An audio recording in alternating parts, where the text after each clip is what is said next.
The safety recall detailed in this program involves all 1983 through 1987 Alliance and Encore models. Included are 1983 to 1986 vehicles equipped with a 1.4-liter engine, 1985 and 1986 vehicles equipped with a 1.7-liter engine, and 1987 vehicles equipped with all engines. On these vehicles, an end cap on the heater core may fail, allowing hot coolant and steam to be released in the passenger compartment of the vehicle. To correct this condition, a redesigned heater core must be installed on all affected vehicles. Also, all of the 1985 to 1987 vehicles must be inspected to ensure that the coolant bottle is equipped with the proper high-domed black coolant bottle cap. Owners will be notified of this recall in several stages, as sufficient parts for each stage are available. A quantity of heater core recall parts packages, part number C3940-476, will be distributed initially and billed to all Jeep Eagle dealers. This package is used on 1983 through 1986 1.4-liter engine vehicles involved in stages 1, 2, and 3. Additional parts for these stages, as well as for other models and engines involved in stage 4, must be ordered to support customer demand as the stages are implemented. To service 1985 and 1986 vehicles equipped with a 1.7-liter engine, use part number C3940-490. To service 1987 vehicles with all engines, use part number C3940-496. You should be aware that some components and other assemblies unrelated to this recall have been removed during various steps of this procedure to provide better visual access for demonstration purposes only. To begin the service procedure, first with the ignition in the off position, disconnect the negative battery cable. Next, clamp both heater hoses near the bulkhead heater core attachments to reduce the loss of coolant, and cut both heater hoses off at the end of the heater core nipples.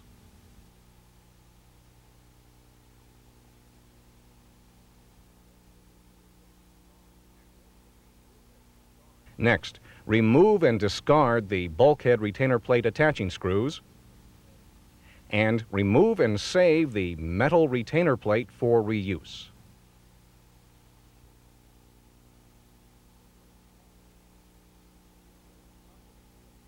Using approximately 15 psi of shop air pressure, blow the coolant out of the heater core through the nipples. Next, the center console must be moved rearward. To do this, first remove the console attaching screws located on both sides of the front lower part of the console. Next, remove the automatic transmission shift bezel by first snapping out the plastic trim piece. Use care when removing the shift indicator mylar strip to avoid tearing or kinking the strip. For manual transmissions, remove the boot. Now, remove the two screws located under the bezel or boot at the rear of the console.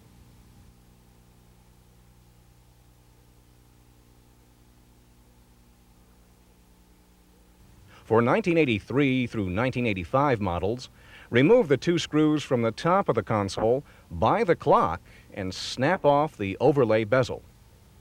The removal of the radio attaching nuts may also be necessary on some models.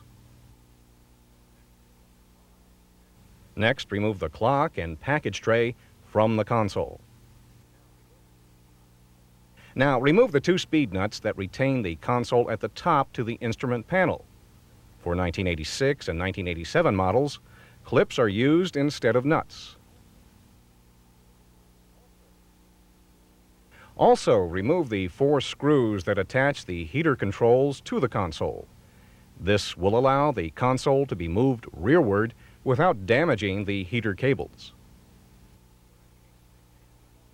For 1986 and 1987 models, snap off the heater control cover bezel and remove the 2 attaching screws.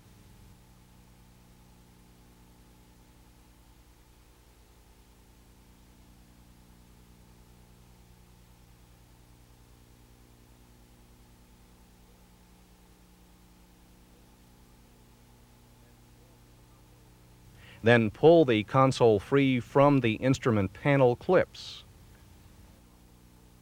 Next, on all models, pull the console as far rearward as possible between the front seats. It will not be necessary to remove any electrical connections. The next part of this procedure involves removing the brake pedal and detaching the clutch pedal if so equipped. To do this, first remove the stop lamp switch trim cover. Next, remove and discard the retaining clip from each side of the brake pedal or brake clutch pedal pivot pin.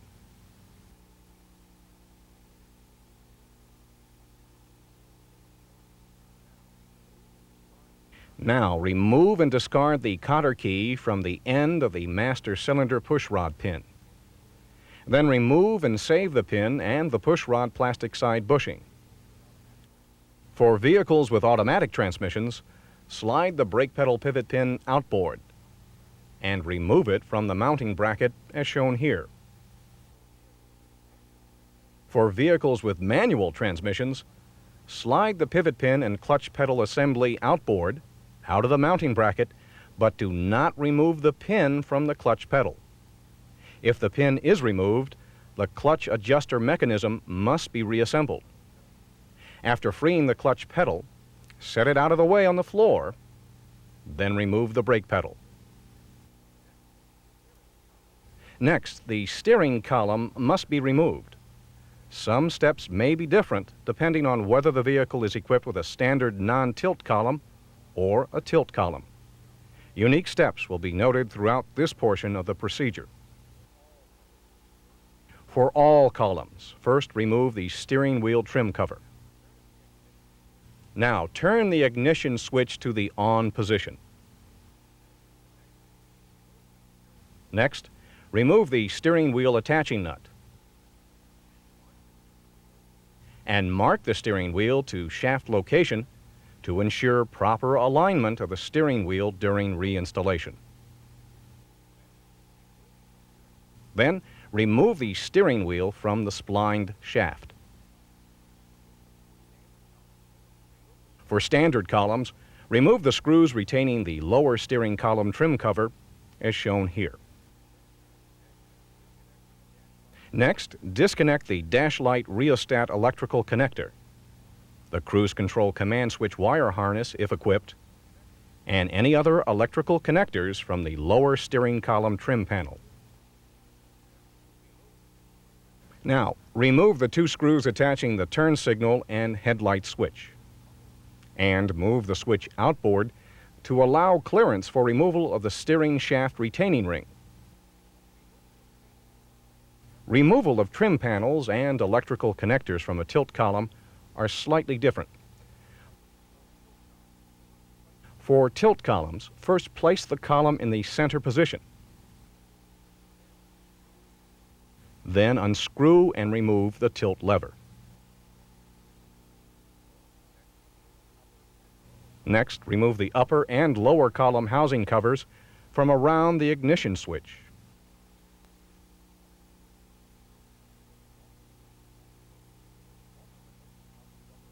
Also remove the upper rubber isolation gasket.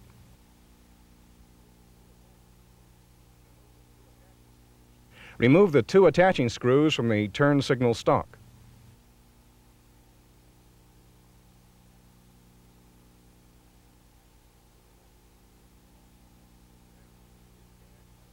Now, disconnect the electrical connectors from the upper trim panel and disconnect the two electrical connectors from the turn signal stalk.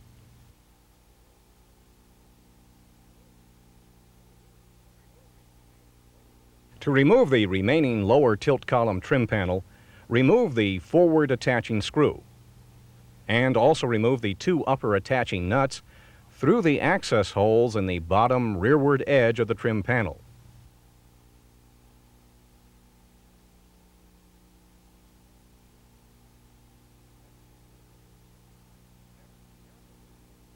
Next, carefully remove the trim panel by working it out and around the ignition cylinder, and then disconnect the electrical connectors from the panel.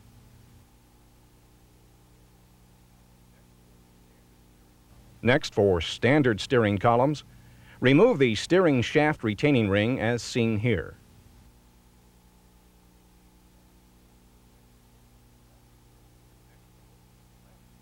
Next, remove the left air conditioning duct by sliding it to the right to disengage it from the left side, and remove it. Now remove the steering column intermediate shaft U-joint pinch bolt. The U-joint should be spread apart slightly for ease of removal and later reassembly. For vehicles with a standard column, be sure the ignition switch is in the on position to unlock the column. Then replace the steering wheel and nut onto the shaft to assist in pulling the shaft free from the U-joint. Pull the shaft only far enough to disengage the U-joint. To remove the shaft from the U-joint on a tilt column, remove the 3 instrument panel to steering column attaching screws.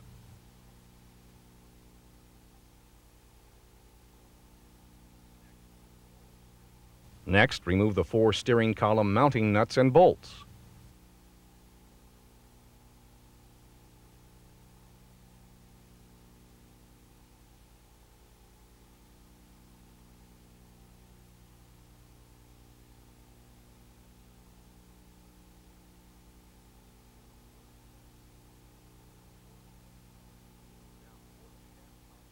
Now, pull the shaft column assembly only far enough to disengage the splined shaft from the U-joint. Next, on all vehicles, remove the accelerator pedal hold-down bolt from the bulkhead panel. Leave the cable attached and move the assembly away from the heater core. On 1983 and some 1984 automatic transmission vehicles, it is also necessary to remove the AC wide-open throttle cutout switch.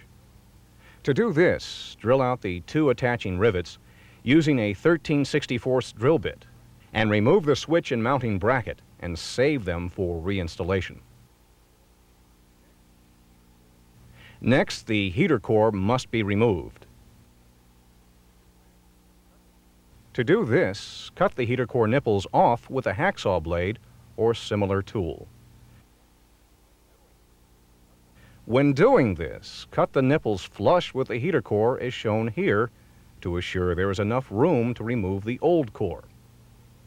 After cutting, push the cut-off heater core nipples and bulkhead seal out into the engine compartment and discard them.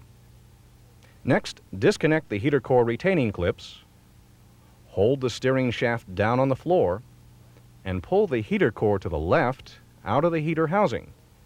When removing the old core, be careful not to break the heater housing. Remove approximately 1/4 inch of plastic from the front of the heater core box to allow clearance for the quick connects to engage the heater core nipples. Next, the new supplied heater core must be installed. To do this, insert the new heater core into the heater housing.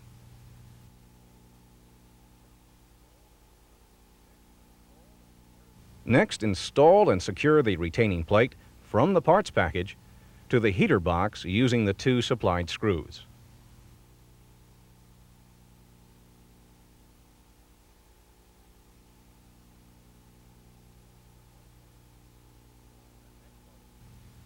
The next part of this procedure applies to 1983 through 1986 vehicles with a 1.4-liter engine.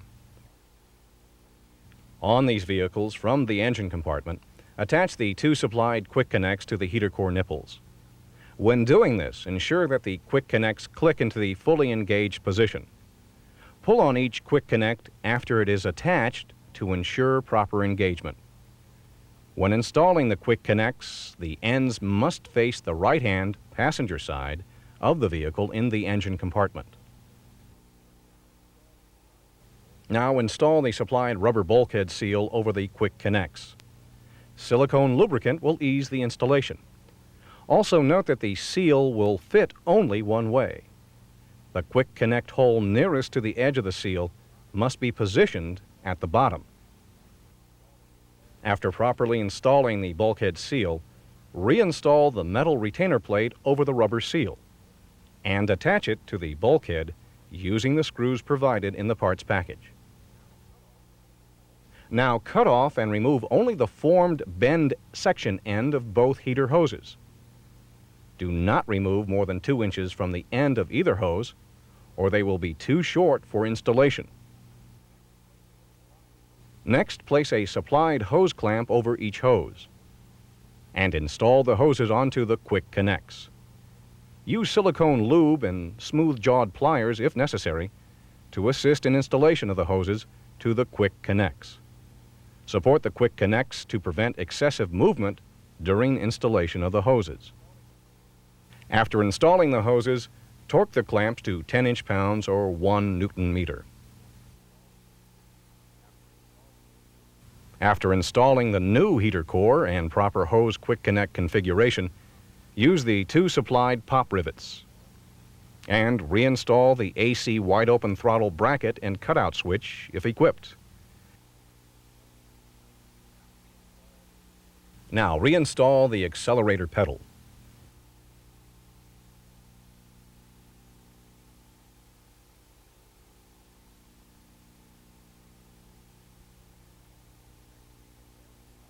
Next, the steering column must be reassembled. Again, steps unique to either a standard or tilt column will be indicated in this section of the procedure. First, on all columns, reattach the steering column upper shaft in the U-joint and start the pinch bolt, but do not tighten it.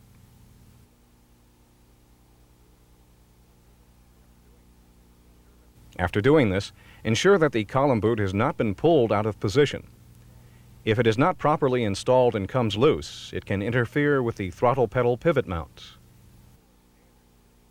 For a standard steering wheel, use a seal driver to drive the upper steering shaft bushing in far enough to allow for installation of the steering shaft retaining ring, and reinstall the steering shaft retaining ring.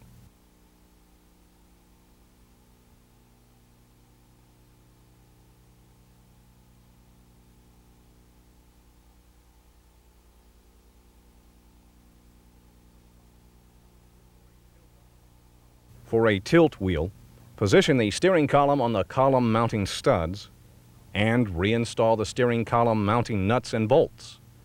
Torque the bolts to 18 foot-pounds or 24 Newton-meters. Then reinstall the steering column panel with the 3 attaching screws.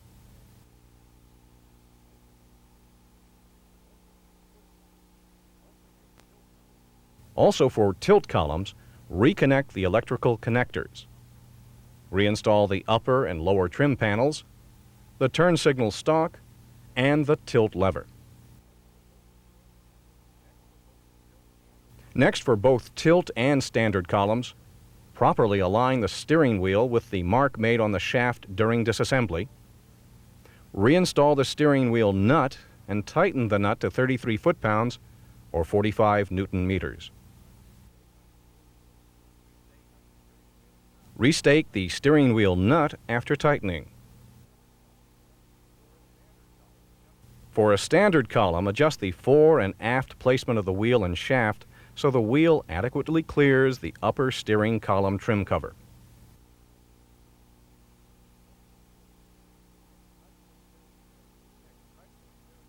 Next, tighten the steering shaft U-joint pinch bolt to 22 foot-pounds or 30 Newton-meters.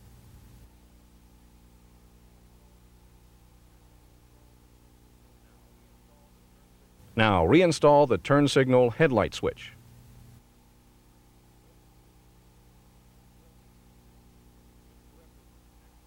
If equipped, next reconnect the cruise command wire harness connectors.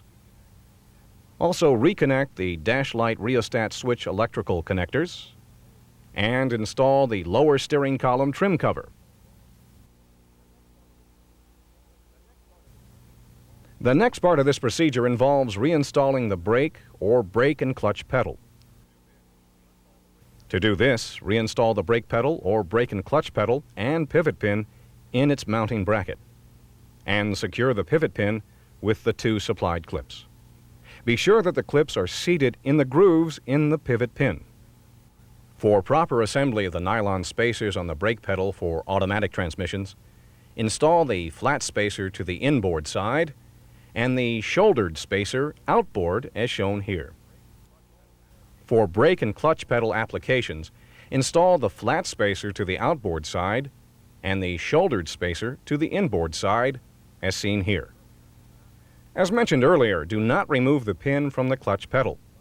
However, if the clutch adjuster mechanism becomes disengaged from the pivot pin, assemble the clutch and install the pivot pin, then reattach the clutch cable. Now, reattach the master cylinder push rod to the brake pedal with the pin and nylon bushing, and use the supplied cotter pin to lock the push rod pivot pin in place. Next, reinstall the stoplight switch trim cover.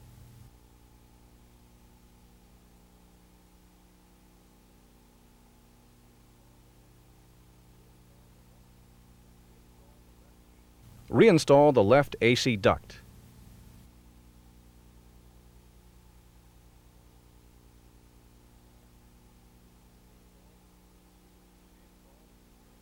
Reinstall the steering wheel trim cover.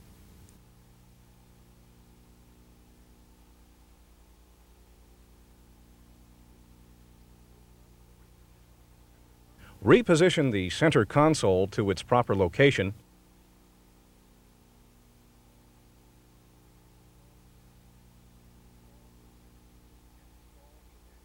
And install the attaching screws. Reinstall the shift indicator mylar strip and plastic shift lever trim, or the rubber shift lever boot for manual transmissions.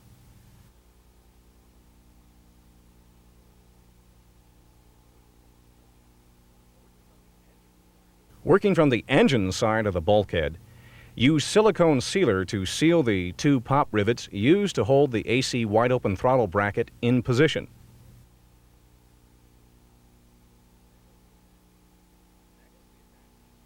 Next, reattach the negative battery cable.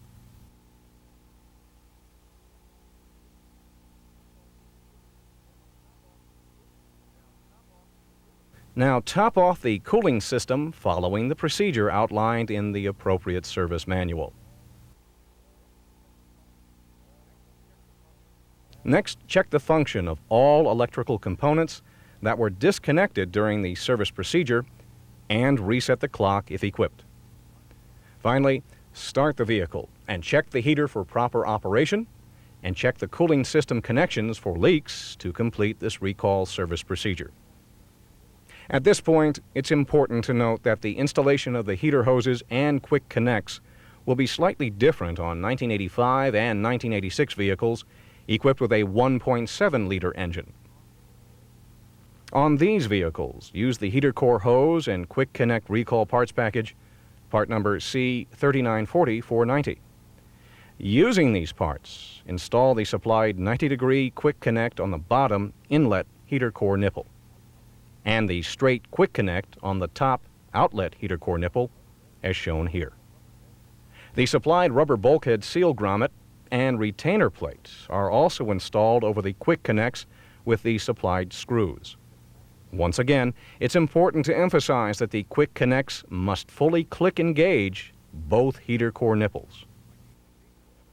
Like the procedures demonstrated on the 1.4-liter engine, the formed end of the existing lower heater hose must be cut off and the shortened hose must be connected to the bottom 90-degree quick connect as shown here.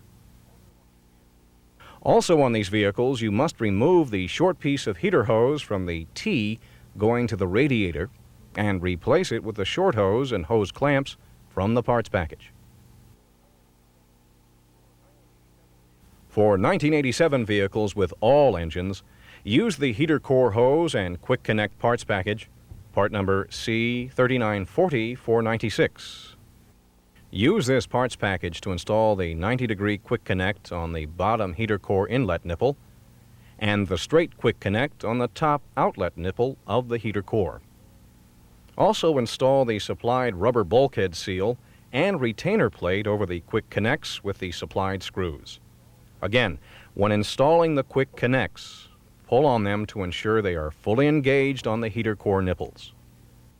Next, on vehicles with 1.7 and 2-liter engines, remove the formed hose attached to the intake manifold nipple and discard the hose.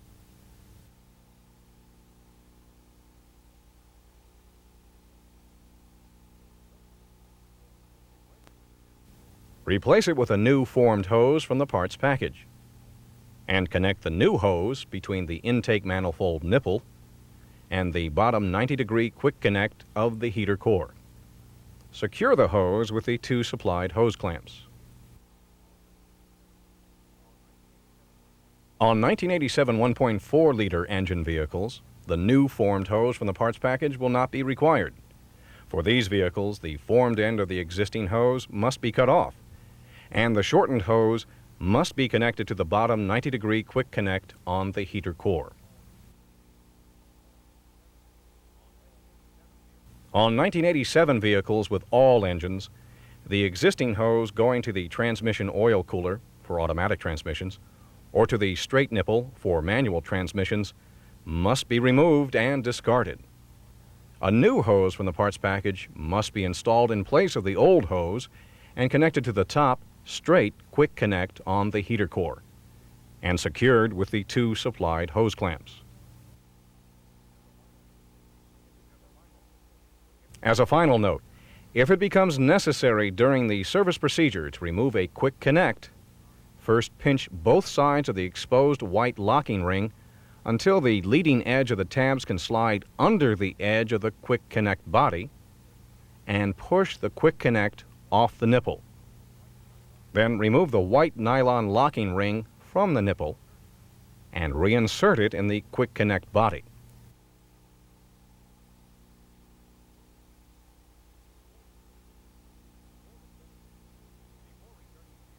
Before returning the vehicle to the customer, 1985, 1986, and 1987 model year vehicles only must be inspected to ensure that the coolant bottle has the proper cap for pressure venting.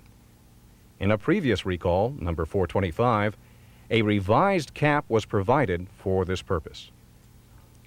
If a non-black cap with a raised stem is present on the engine coolant bottle, it must be replaced.